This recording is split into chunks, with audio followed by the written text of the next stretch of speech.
On this vote, the yeas are 352, the nays are 65.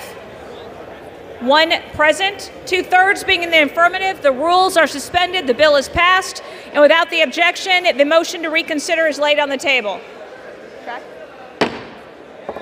On a personal level, I think the world would be a much better place without TikTok. It really is one of the worst apps ever invented. It's part of this new vanity-obsessed cult of young people that just love to film themselves doing anything and everything they can for attention. I mean, no one should want to watch 12-year-old girls dance, besides maybe Joe Biden. However, this TikTok ban just seems like another Trojan horse to centralize more power to the President of the United States.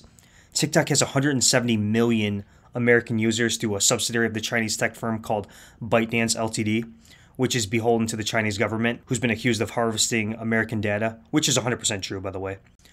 DC is giving ByteDance an opportunity to separate from the Chinese Communist Party or be crushed. This is a federal nationwide ban on if ByteDance doesn't sell its stake.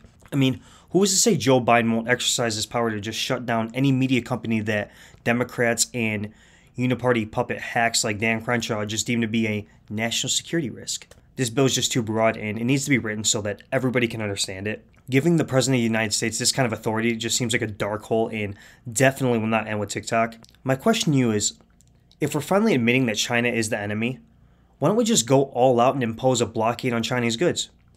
Why do we even continue to feed an economy that wants to destroy us, and currently is buying thousands of acres of American farmland, by the way, which the media refuses to talk about? I'm not saying that this won't have any short-term economic implications on the American economy, but keep in mind that we owe $1 trillion to China, and they use child slave labor, among other atrocities. In conclusion, I'm just too skeptical about giving the president this kind of power, and Americans need to understand the kind of long-term ramifications that a bill like this will have on our freedoms, much like the Patriot Act of 2001. Thanks for listening.